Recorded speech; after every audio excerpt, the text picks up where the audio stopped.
إن الحمد لله نحمده تعالى ونستعينه ونستغفره ونعوذ بالله من شرور أنفسنا وسيئات أعمالنا من يهده الله فلا مضل له ومن يضلل فلا هادي له أشهد أن لا إله إلا الله وحده لا شريك له وأشهد أن محمدا عبده ورسوله اللهم لا علم لنا إلا ما علمتنا إنك أنت العليم الحكيم أما بعد.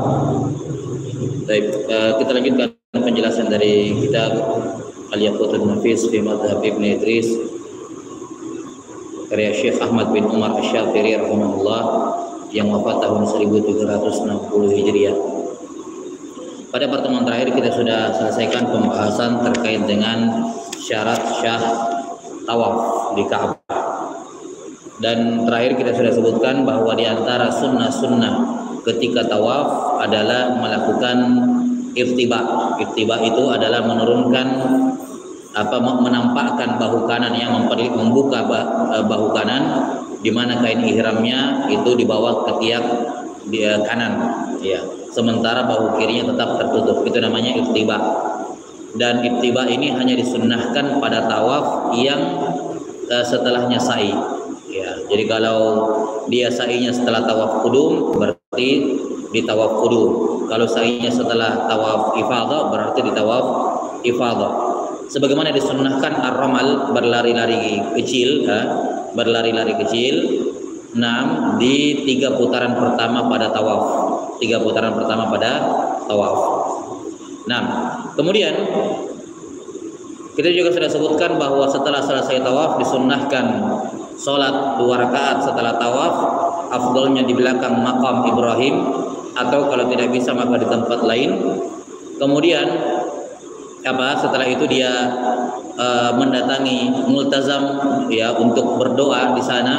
Nah, kemudian minum air zam-zam, ini juga termasuk sunnah-sunnah setelah tawaf, minum air zam-zam, berdoa kepada Allah Ta'ala, ya, ketika minum air zam-zam tersebut dengan niat-niat yang baik.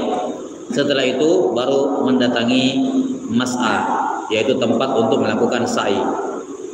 Kata beliau rahimahullah, wajibatus sa'i. Nah, syarat syahnya sa'i. Sudah disebutkan bahwa sa'i ini adalah haji. Tidak sah dan umrah tanpa sa'i. Tidak sah haji dan umrah tanpa sa'i. Maka syarat syahnya di sini disebut 4. Kapan tidak terpenuhi salah satu dari 4 ini, maka sa'inya tidak sah. Kata beliau rahimahullah, wajibatus sa'i arba'ah. Kewajiban sa'i ada 4, yakni syarat syahnya sa'i ada 4. Yang pertama, ayya bada'a fi kulli witrin bis safa. Ya, memulai tahu sa'i pada safa untuk setiap hitungan yang ganjil. Untuk setiap hitungan yang ganjil. Baik. Jadi tawaf itu atau sa'i selalu mulai dari safa. Jadi setelah seorang menyelesaikan ritual tawaf dengan sunnah-sunnahnya, minum air zam-zam dan seterusnya, ya, salat ba'da tawaf sudah kita sebutkan, dia kemudian mendatangi mas'ah. Mas'ah itu lintasan sa'i melalui pintu pintu safa. Mendatangi melalui pintu safa, kemudian langsung mengambil jalur sebelah kanan. Ya, langsung mengambil jalur sebelah kanan, karena ketika masuk dari pintu Safa, di sana ada bukit Safa. Nah, di situ ada 2 jalur, ya kan? Ada 2 jalur, dia ambil yang jalur sebelah kanan. Ambil jalur sebelah kanan, karena sebelah kiri ini jalur baliknya dari Marwah ke Safa. Jelas, ya? Ada juga jalur di tengah-tengah, tapi itu untuk penyandang disabilitas yang kursi roda dan semacamnya. Ya, jadi dia ambil yang sebelah kanan, dia ambil jalur sebelah kanan. Dari Safa, jelas, ya. Dan Nabi Sallallahu Alaihi Wasallam ketika beliau meninggalkan mataf, tempat tawaf, kemudian melihat Safa, beliau pun membaca ayat Innas Safa wal Marwata min sya'airillah. Ya, abda'u bima bada Allahu bi. Disebutkan dalam hadis Jabir ibn Abdullah riwayat Imam Muslim tentang manasik haji beliau yang panjang. Jadi ketika beliau meninggalkan mataf menuju mas'ah, tempat sa'i, ketika beliau melihat Safa, beliau pun membaca firman Allah Ta'ala, Innas Safa wal Marwata min sya'airillah. Abda'u bima bada Allahu bi. Saya memulai sa'i dengan yang Allah sebutkan pertama kali. Jadi dalam ayat Allah sebutkan Safa terlebih dahulu. Maka dia mendatangi Safa. Jelas ya, mendatangi sofa. Nah, disunnahkan bagi laki-laki kalau mampu itu naik ke sofa. Naik ke sofa setinggi tubuh orang dewasa. Kalau memungkinkan, kalau sekarang kan tertutup ya. Ya tertutup sudah enggak bisa naik ke bukit sofa, maka ya titiknya di situ saja. Nah, jelas ya. Sampai ke sana dia ambil jalur sebelah kanan, kemudian memulai sa'i dari sofa ke Marwah, itu dihitung 1. Ini syarat syah sa'i adalah memulai bilangan hitungan ganjil dari sofa. Dari sofa ke Marwah itu 1, sofa ke Marwah 3, sofa ke Marwah 5, dan sofa ke Marwah 7. Ini syarat yang pertama. Kemudian syarat yang kedua, wa an yabda fi kulli syaf'in bil Marwah. Mulai dari Marwah untuk setiap yang genap. Berarti Marwah ke sofa, ini jalur sebelah kiri ya. Marwah ke sofa di hitungan kedua, Marwah ke sofa ke-4 dan ke-6. Jadi tawafnya sa'inya dari sofa ke Marwah 1, Marwah ke sofa 2, sofa ke Marwah lagi 3, balik lagi 4, sofa ke Marwah 5, balik lagi 6, sofa ke Marwah 7. Berarti apa? Nanti sa'inya berakhir di Marwah. Ya, sa'inya berakhir di Marwah. Tidak sah kalau hitungannya terbalik, dari Marwah dulu baru ke sofa, tidak sah. Kalau ada orang mulai dari Marwah ke sofa, baru sofa ke Marwah, maka yang pertama tidak terhitung. Jelas ya? Misalnya ada orang nih masuk dari sana, dari Marwah dulu ke sofa, baru sofa ke Marwah, maka yang pertama tadi Marwah ke sofa nggak terhitung 1. Harus dari sofa duluan baru ke Marwah. Jelas ya? Wallahu a'lam bissawab. Ini hitungan 7 kali. Jadi setiap lintasan, setiap trek dihitung 1, balik dihitung 1 lagi, jadi 2, dan seterusnya. Dimulai dari sofa dan berakhir di Marwah. Baik. Kemudian di antara sunnah ketika tawaf ini, ketika sa'i ini, ketika melewati al-akhdaran itu lampu hijau ya, penanda hijau di atas. Ya kan, kalau lintasan sa'i itu sekitar hampir 500 meter. Lintasan sa'i hampir 500 meter. 400 berapa? 70-an kalau nggak salah. Ya ada yang beda-beda yang mengukurnya gitu. Sekitar yang jelas hampir 500 meter. 470-an kalau nggak salah. Itu dikali 7. Dikali 7. Jelas ya? Nah, kemudian dalam sa'i disunnahkan berjalan santai ya, kecuali pada kecuali pada tanda hijau itu yang lintasannya sekitar 99 meter, hampir 100 meter. Nah, ketika memasuki tanda hijau disunnahkan berlari kecil, ar-ramal. Jelas ya, disunnahkan ramal, berlari-lari kecil. Mulai dari tanda hijau di dekat sofa. Setelah itu ketika selesai hijau jalan kembali normal. Kemudian dari Marwah ketika kembali ke sofa, jalan ketika sampai titik hijau lari cepat lagi. Berlari cepat romal lagi.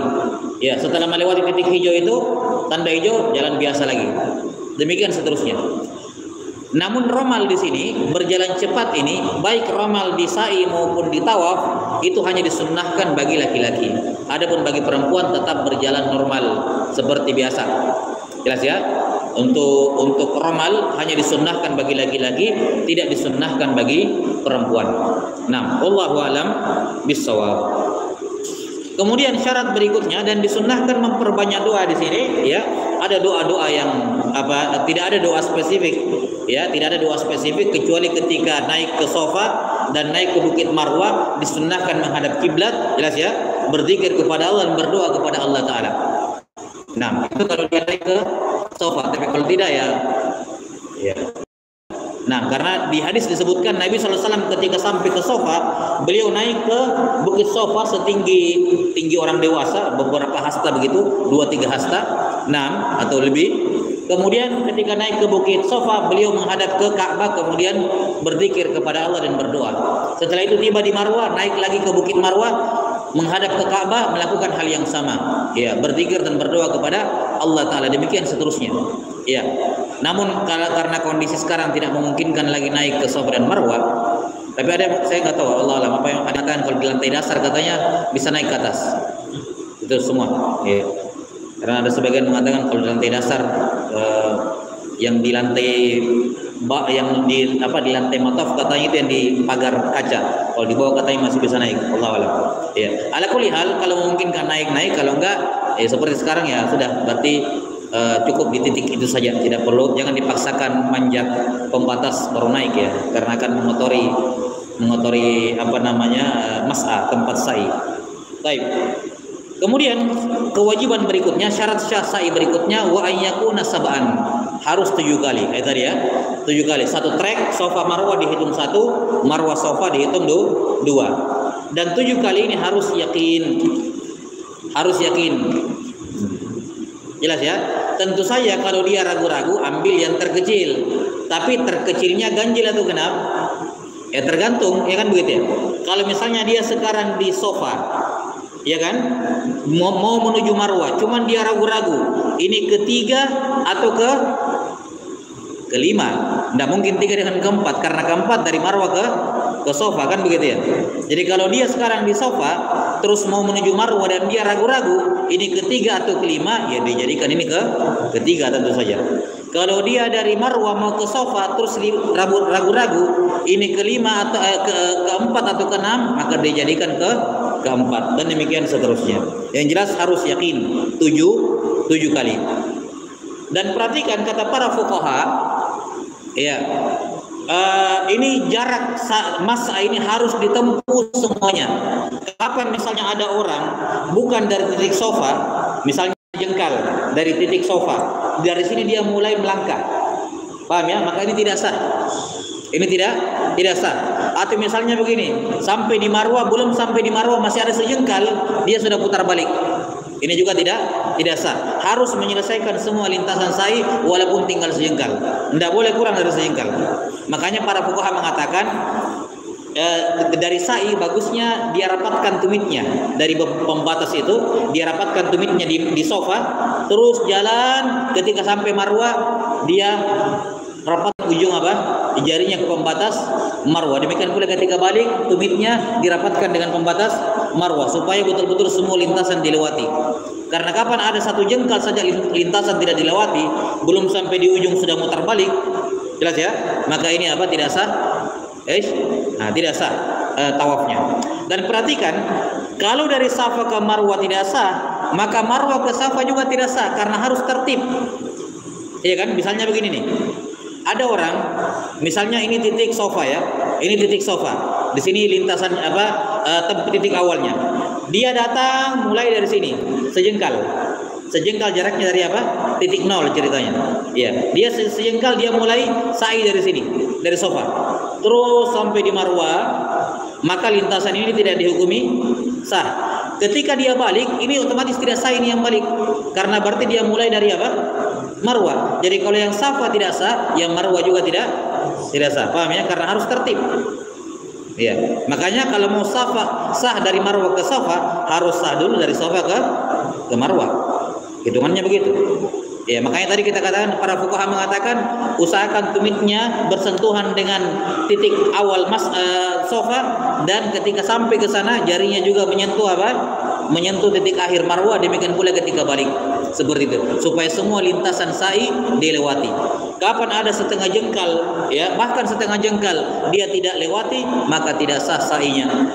Ya, yakni lintasan itu tidak sah. Kalau itu lintasan ganjil, genap juga tidak terhitung. Jelas ya? Wallahu a'lam bissawab. Kemudian rukun yang terakhir atau syarat syah yang terakhir disebutkan di sini, wa ayyakuna ba'da tawafi ruknin aw qudum. Syarat syah sa'i adalah dilakukan setelah salah satu dari 2 tawaf. Apakah setelah tawaf rukun atau tawaf qudum? Kenapa? Karena sa'i ini syaratnya harus setelah tawaf, dan tidak mungkin kita kepikiran tawaf wada, karena habis tawaf wada langsung tinggalkan haram. Maka tidak mungkin sa'i dikerjakan setelah tawaf wada. Tidak ada gambarannya begitu. Demikian pula tidak boleh melakukan sa'i setelah tawaf sunnah. Tidak perlu sa'i setelah tawaf sunnah. Kalau misalnya dia datang dia tidak dalam keadaan ihram, dia mau tawaf saja, kayak kan mengganti tahiyatul masjid misalnya. Dia mau tawaf saja, ya tidak perlu sa'i setelahnya. Sa'i itu manasik haji atau umrah. Kalau dia datang cuman mau tahiyat Ka'bah, tawaf sunnah biasa, tidak ada sa'inya. Makanya sa'i itu cuman setelah tawaf apa? Tawaf nusuk. Dan tawaf nusuk kalau dia umrah cuman satu, ya kan? Karena tidak ada tawaf kudum ketika apa? Ketika umrah. Datang langsung tawaf umrah, nggak ada tawaf kudum. Habis itu langsung sa'i, selesai, gundul, selesai. Kalau dia haji, dua opsi. Setelah tawaf kudum langsung sa'i, sehingga nanti setelah tawaf rukun di tanggal 10 tidak perlu sa'i lagi karena dia sudah sa'i di tanggal 8. Jelas ya? Ya, kan tawaf kudumnya kan tanggal 8. Datang tanggal 8, tawaf kudum, sunnah, tawaf penghormatan Ka'bah. Setelah itu langsung sa'i. Kalau dia sa'i di situ, maka nanti tanggal 10 tidak ada lagi sa'i. Habis tawaf ifadah langsung, kan begitu ya? Iya. Atau kalau dia mau, dia datang tawaf kudum, dia tanggal 8 dia tawaf kudum saja.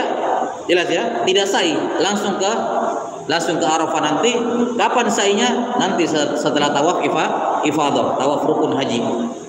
Boleh. Jadi boleh dikerjakan di awal, boleh dikerjakan dua-duanya boleh. Karena itulah para ulama khilaf yang mana yang paling afdol, itu saja. Yang mana yang paling utama. Kalau masalah sah tidaknya, sah. Sa'inya mau ditaruh setelah tawaf kudum boleh, mau ditaruh setelah tawaf ifadah juga boleh. Yang diperselisihkan adalah yang mana yang paling utama. Ibnu Hajar rahimahullah mengatakan yang paling afdol sa'i ditaruh setelah tawaf kudum. Kenapa? Itu amalan Nabi sallallahu alaihi wasallam. Itu yang dilakukan oleh Nabi sallallahu alaihi wasallam. Sementara menurut Ar-Ramli, beliau mengatakan lebih afdol sa'inya ditaruh di mana? Ditaruh setelah tawaf ifadah, tawaf rukun. Ini kata Ar-Ramli rahimahullah. Lebih afdol sa'inya dilakukan setelah apa? Ya, setelah tawaf setelah tawaf rukun gitu. Ya. Ini dua pendapat yang diamalkan sekarang rata-rata pendapatnya Ibnu Hajar. Ya, ini habis tawaf kudum langsung apa? Langsung sa'i. Ya. Dan ini yang mu'tamad dalam mazhab Syafi'iyah juga. Wallahu taala alam bis-shawab. Sudah ya. Jadi ucapan penulis di sini ayyakuna ba'da tawafi ruknin au qudum ini berlaku bagi haji. Adapun bagi umrah kan tidak ada tawaf qudum. Langsung tawaf wajib, tawaf umrah, tawaf rukun gitu. Jadi habis tawaf langsung sa'i. Nah, wallahu taala alam bis-shawab. Ini selesai penjelasan terkait dengan sa'i. Nah, setelah selesai sa'i, bagi orang yang umrah langsung tinggal tahallul saja, menggundul ya, menggundul atau mencukur sebagian rambutnya. Mencukur sebagian rambutnya. Jelas ya, ini bagi jamaah umrah. Kalau jamaah haji ya masih ada terkait dengan kalau dia punya kewajiban menyembelih, ya menyembelih. Ya, ada hadiyu namanya. Ada hadiyu. Nanti kita akan terangkan di pembahasan tahallul. Karena tawaf ini, tawaf rukun itu sebenarnya sudah menjadi ritual tahallul. Nanti akan diterangkan biidznillah taala.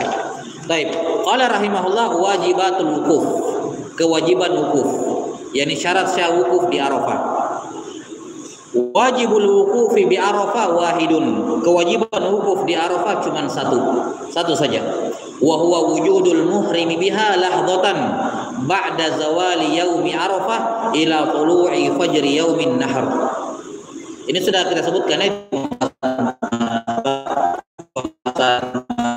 kemarin bahwa syarat syahnya wukuf di Arafah cuma satu, yaitu seorang berada di Arafah ya mulai sejak dari zuhur tanggal 9 sampai subuh, sebelum subuh tanggal 10 ya.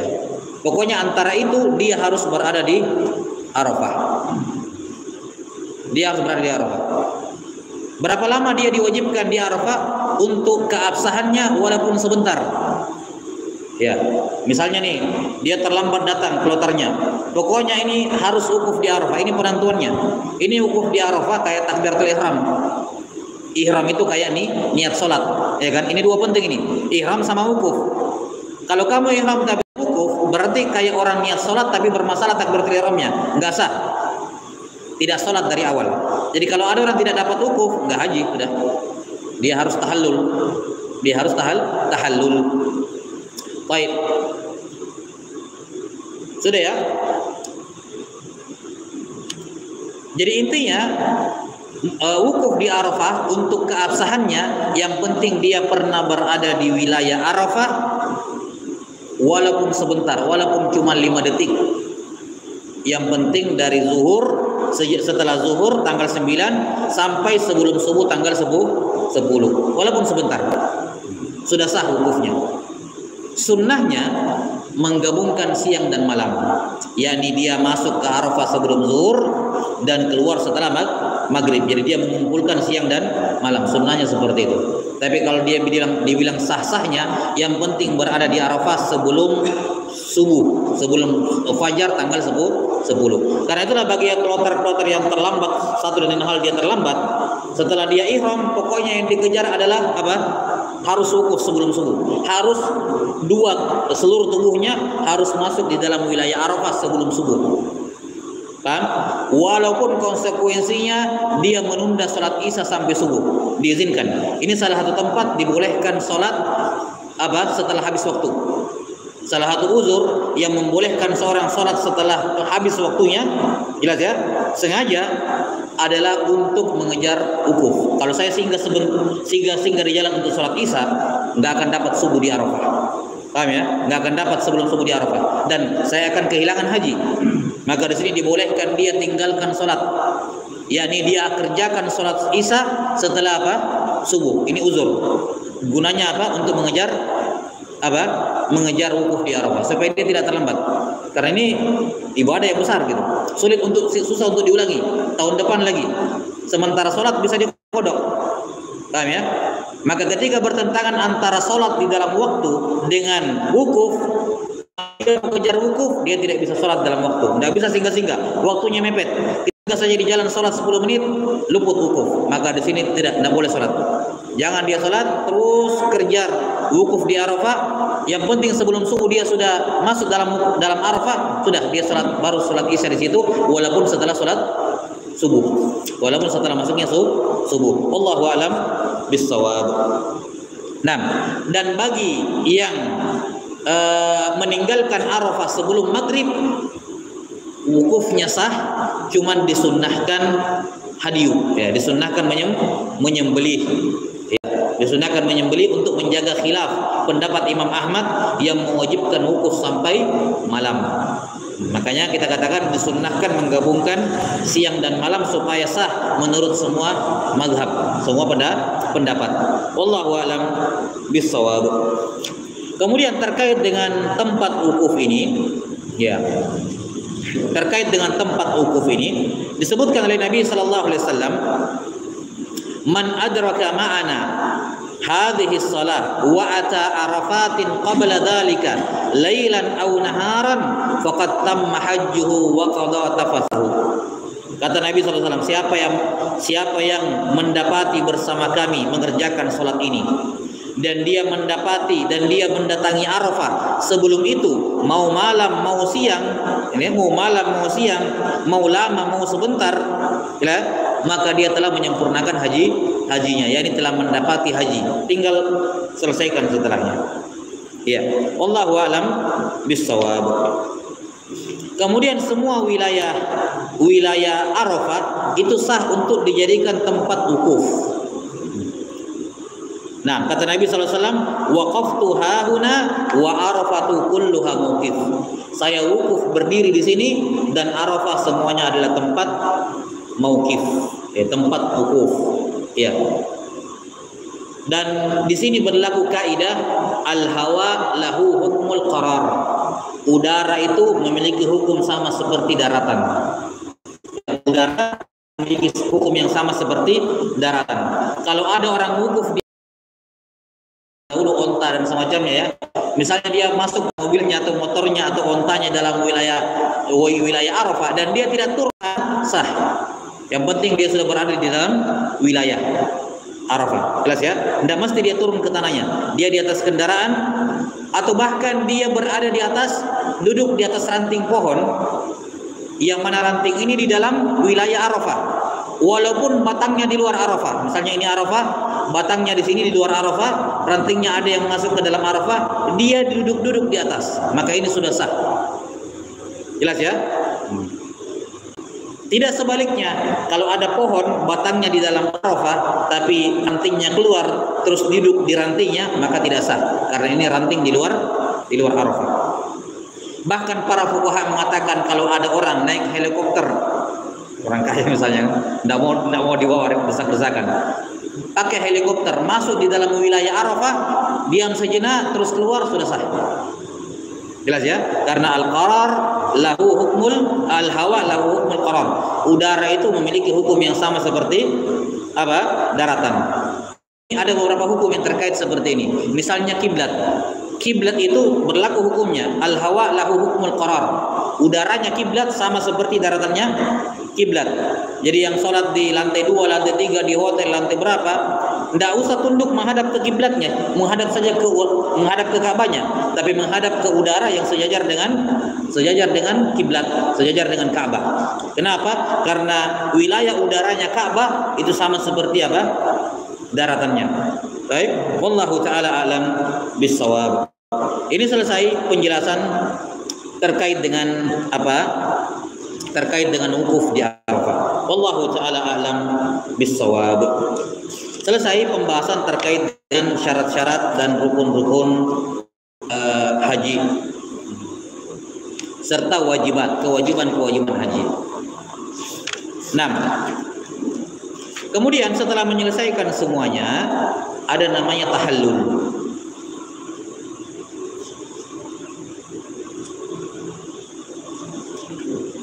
Akan disebutkan nanti, enggak disebutkan di sini. Nah, tahallul artinya itu kayak ucapan salam kalau sholat. Ini perhatikan ya. Sholat dengan haji ada kemiripan, ada penghalalnya, ada pengharamnya. Sholat itu pengharamnya adalah takbiratul ihram, penghalalnya adalah apa? Salam. Makanya tidak boleh orang Allah Akbar, sholat wajib nih, Allahu Akbar, saya mau batalkan, berdosa dia, haram. Tidak boleh asal membatalkan sholat. Sholat itu kalau sudah takbiratul ihram tidak boleh asal dibatalkan. Selama tidak terjadi pembatal sholat, tidak boleh langsung berhenti, nggak boleh. Kalau sholatnya sholat wajib, kalau sholatnya sunnah boleh, tapi makruh. Paham ya? Kalau sholat sunnah makruh, kalau tanpa hajat langsung memutuskan sholat. Tapi kalau sholat wajib nggak boleh. Jelas sampai sini? Jadi kalau dia ada seorang misalnya sholat wajib, Allahu Akbar, di tengah-tengah sholat di rakaat pertama tiba-tiba ada jamaah. Saya sholat sendiri, saya mau ikut itu jamaah. Tidak boleh dia langsung batalkan terus ikut jamaah, berdosa dia. Karena dia sudah apa? Taharrum, takbiratul ihram. Takbiratul ihram kalau kamu mau keluar dari sholat kamu harus lakukan penghalalnya, yaitu apa? Salam. Minimal jadikan 1 rakaat. Selesaikan 1 rakaat salam, rubah niatnya menjadi apa? Salat sunnah mutlak. Dalam mazhab Syafi'iyah dibolehkan salat sunnah mutlak dengan 1 rakaat. Iya, 1 rakaat boleh. Jadi tidak boleh langsung membatalkan salat. Kapan sudah terlanjur salat, minimal kalau mau apa namanya? Mau kerjakan, mau ikut ke jamaah dan kamu salat sendiri, rubah niatnya menjadi salat sunnah mutlak, kemudian selesaikan 1 rakaat salam baru ikut. Tidak boleh langsung batalkan. Sama seperti haji. Orang kalau haji, jelas sampai sini? Kapan dia sudah ihram, maka tidak boleh asal keluar langsung dari haji. Bahkan walaupun hajinya fasid, hajinya rusak, hajinya tidak sah, tidak boleh asal membatalkan. Seperti yang sudah akan disebutkan nanti. Ya, bahwa yang membuat haji itu fasid adalah berhubungan suami istri sebelum tahallul awal. Kalau ada orang berhubungan suami istri sebelum tahallul awal, maka hajinya fasid, sudah tidak sah hajinya. Cuman bukan berarti serta-merta dia langsung keluar seenaknya, langsung pulang ke negerinya atau pergi jalan kemana-mana gitu ya, nggak boleh. Dia harus melakukan apa? Tahallul. Untuk menyelesaikan ihramnya yang sudah dia lakukan harus apa? Iya, harus ada tahallul. Seperti yang kita katakan kemarin tentang perempuan yang sedang haid dan nifas, dia belum sempat tawaf rukun sementara rombongannya sudah mau tinggalkan dia. Ada solusinya, sudah disebutkan kemarin. Tidak boleh langsung pergi saja, tidak bisa. Karena yang namanya ihram, kapan seorang sudah ihram maka berlaku padanya hukum-hukum ihram sampai dia tahallul.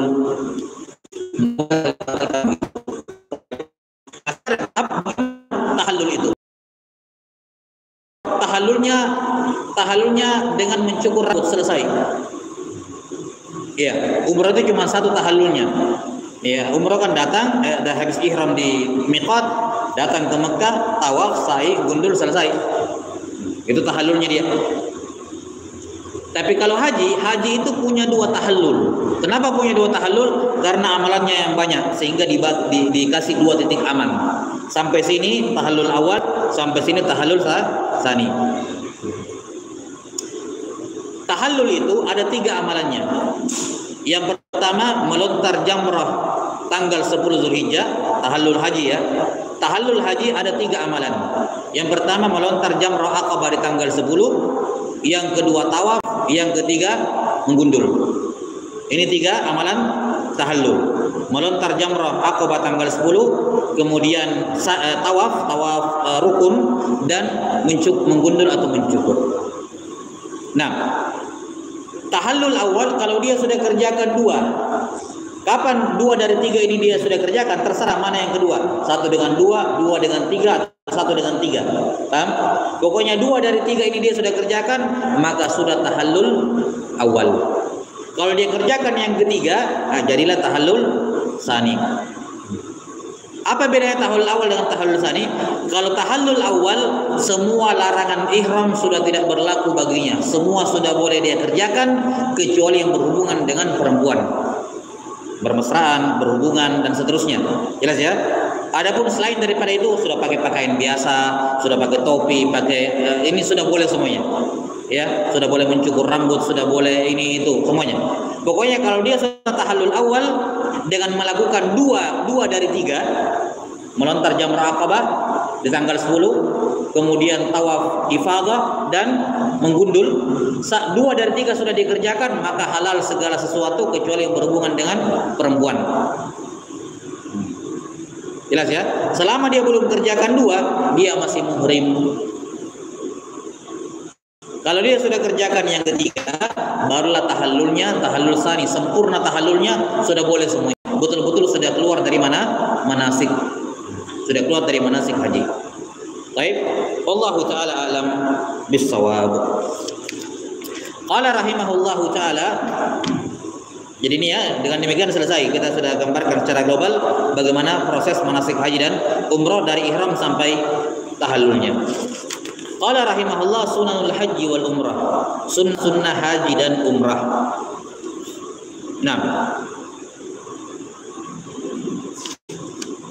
yang dimaksud dengan sunnah haji dan umrah adalah amalan-amalan yang disunnahkan dikerjakan dalam manasik haji dan umrah untuk kesempurnaan pahala haji dan umrah. Di mana kalau haji dan umrah ini ditinggalkan, sunnah haji dan umrah ditinggalkan, maka ini mengurangi pahalanya namun tidak berdosa. Ya. Dia kehilangan ya, bukan mengurangi pahala ya. Dia kehilangan tambahan pahala. Tidak mengurangi, karena selama rukun dan wajib dikerjakan sudah aman pahalanya. Sunnah itu tinggal menambah pahala. Maka kalau dia meninggalkan sunnah ihram, sunnah haji dan umrah, dia luput dari tambahan pahala, tidak berdosa dan tidak wajib bayar dam. Tidak wajib bayar dam. Iya. Wallahu taala alam bisawab. Nanti akan diterangkan di bab yang terakhir terkait dengan jenis-jenis dam dalam manasik haji dan umrah. Kata beliau rahimahullahu taala, sunanul haji wal umrah katsiratun. Sunnah haji dan umrah itu banyak. Yang pertama, minha at-talbiyah. Talbiyah ini sunnah yang dilakukan setelah apa? Setelah seorang ihram. Ya.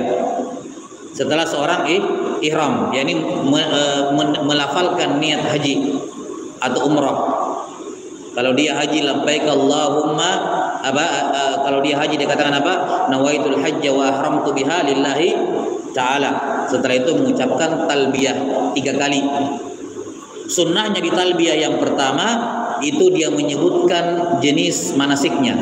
Jadi misalnya haji nih, sebelum melewati miqat ya sebelum melewati miqat kita sudah sebutkan sunnah-sunnahnya di miqat ya, mandi, memakai wangi-wangian pada tubuh, setelah itu lepas ganti baju dengan pakaian ihram, setelah lengkap semuanya baru dia mengucapkan niatnya ya, nawaitul hajja wa ahramtu biha lillahi ta'ala.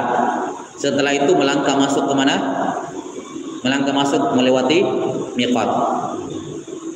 Nah, disunnahkan setelah melafalkan niat haji, dia mengucapkan talbiyah 3 kali. Di mana di talbiyah yang pertama disunnahkan dia menyebutkan jenis manasiknya. Misalnya dikatakan labbaik Allahumma bihajjatin. Kalau dia haji, labbaik Allahumma bihajjatin. Ini disunnahkan dengan suara sir. Setelah itu baru talbiyah 3 kali. Labbaik Allahumma labbaik, labbaik la syarika laka labbaik, innal hamda wan ni'mata laka wal mulk la syarika lak. Setelah itu disunnahkan bersalawat kepada Nabi sallallahu alaihi wasallam dan berdoa dengan doa kebaikan dunia dan akhirat. Nah, kalau dia umrah, niat dulu ya, nawaitul umrata wa ahramtu biha lillahi ta'ala, baru labbaik Allahumma bi umratin, baru kemudian dia talbiyah 3 kali dengan mengangkat suara, setelah itu bersalawat kepada Nabi sallallahu alaihi wasallam dan berdoa. Setelah itu memasuki apa? Memasuki miqat dan memperbanyak talbiyah di perjalanan. Disunahkan memperbanyak talbiyah di perjalanan, terutama dalam kondisi-kondisi terjadi perubahan.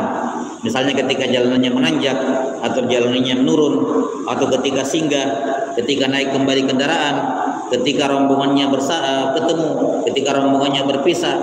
Ya, dalam kondisi-kondisi seperti ini sangat ditekankan untuk memperbanyak talbiyah. Ya, wallahu taala alam bissawab. Dan talbiyah ini ya disunnahkan untuk dibaca dan diperbanyak sejak dari dia ihram sampai tahallul. Sampai apa? Sampai dia selesai dari manasik, kecuali pada tawaf dan sa'i. Sudah kita katakan kemarin. Kenapa? Karena di tawaf dan sa'i ada zikir tersendiri. Maka tidak disunnahkan membaca talbiyah ketika tawaf di Ka'bah dan ketika sa'i. Jadi dari miqat dia baca apa?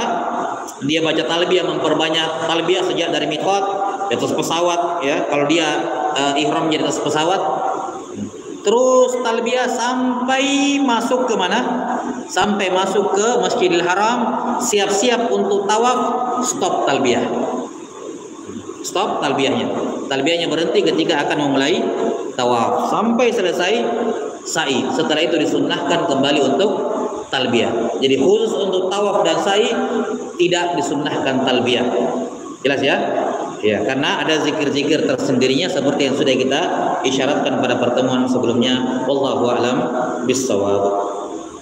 Nah, dan tentu saja dimakruhkan membaca talbiyah di tempat-tempat yang kotor, lagi kamar mandi atau yang semacamnya. Iya. Ini sunnah yang pertama terkait dengan talbiyah. Sudah tahu? Belum? Oh, sudah. Qala rahimahullah wa tawaful qudum. Ya, sunnah berikutnya tawaf qudum. Ini hal yang penting. Karena terkadang ada orang yang lupa. Sampai disebutkan oleh sebagian masyayikh, sebagian guru kami, ada sebagian masyayikh yang dari Yaman datang ke Saudi untuk melakukan haji atau umrah. Ketika masuk Masjidil Haram, kebiasaan langsung tahiyatul masjid. Jelas ya?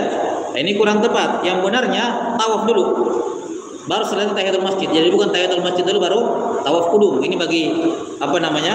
Bagi ya, dia tawaf qudum. Jelas ya? Baik, ini sunnahnya seperti ini. Jadi hatta alim pun kadang lupa akan seperti ini. Karena ya apa? Kebiasaan masuk masjid tahiyat. Pas masuk ke Masjidil Haram langsung tahiyat. Padahal sunnahnya apa? Langsung tawaf qudum. Jelas ya? Langsung tawaf qudum. Wallahu taala alam bissawab. Tawaf qudum ini kata Nabi sallallahu alaihi wasallam, kata Aisyah radhiyallahu anha dalam riwayat Bukhari Muslim, anna awwala syai'in bada bihi Nabi sallallahu alaihi wasallam hina qadima annahu tawafa tsumma tawafa bil bait. Ya, perkara pertama yang Nabi sallallahu alaihi wasallam kerjakan ketika sampai di Masjidil Haram bukan tahiyatul masjid, tapi langsung tawaf. Itu amalan pertama kata Aisyah radhiyallahu taala anha. Baik. Tawaf qudum ini hanya disyariatkan pada ibadah haji, itu pun pada sebagian manasiknya. Ya, sebagian bentuk haji. Tidak ada tawaf qudum pada umrah. Jelas ya, tidak ada tawaf qudum pada umrah. Umrah datang langsung tawaf umrah. Sudah, enggak ada tawaf qudumnya kalau umrah. Baik. Sudah. Sebagaimana disunnahkan tawaf qudum bagi orang yang halal. Misalnya orang lagi tidak haji, tidak manasik haji, dia tidak haji, tidak umroh tahun itu, dia datang ke Masjidil Haram salat, ya disunnahkan tawaf di Ka'bah. Sekedar mampir untuk salat gitu. Kalau memungkinkan, kalau masih diizinkan. Kalau sekarang kan katanya tidak diizinkan lagi untuk tawaf kalau tidak pakai pakaian ihram. Jadi kalau pakai pakaian biasa pergi salat Jumat atau sholat 5 waktu di Masjidil Haram tetap disunnahkan untuk apa? Tawaf. Ya. Misalnya ada orang yang itu tawaf sunnah ya, tawaf sunnah. Nah, la ba'sa bih. Wallahu taala alam bis-shawab. Kemudian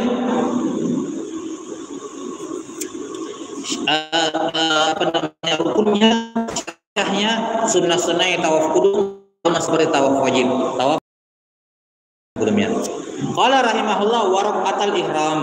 Di antara sunnah-sunnah haji dan umrah adalah salat 2 rakaat sebelum ihram, yakni sebelum melewati miqat, sebelum ihram, sebelum niat haji, sebelum niat umrah disunnahkan. Nah, karena itulah bagi yang ihram di atas pesawat, ya ini tadi kalau mungkin dia salat sunnah ihram sebelum miqat di pesawat itu sunnahnya. Ya, itu sunnahnya. Kalau dia ihramnya pas di atas pesawat, berarti dia sholat sunnah ihram sebelum di atas apa? Di atas pesawat. Jelas? Allahu taala alam bis-shawab.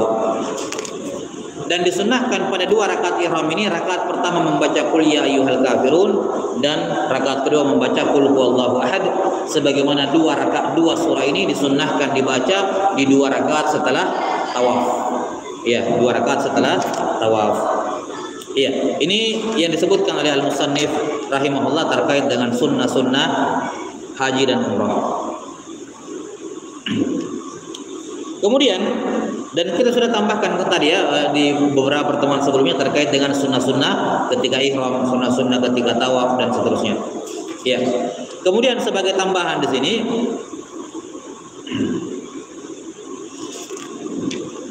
bahwa sholat sunnah sebelum ihram sebagaimana sholat sunnah setelah tawaf itu termasuk sholat sunnah yang bisa di cover oleh sholat yang lain, bisa digabungkan dengan yang lain. Kalau misalnya bertepatan dengan sholat fardu, ya sholat fardu dengan niat sekalian untuk sholat sunnah sebelum apa? Sebelum ihram. Kalau setelah dia tawaf tiba-tiba qomat, ya sudah sholat wajibnya itulah sebagai apa? Sholat sunnah setelah tawafnya. Nah, dan satu hal yang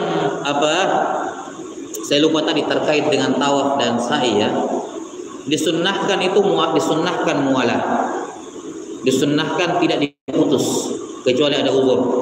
Misalnya capek jalan kan lumayan putaran 7 kali tawaf, apalagi kalau dia dapat lingkaran paling luar.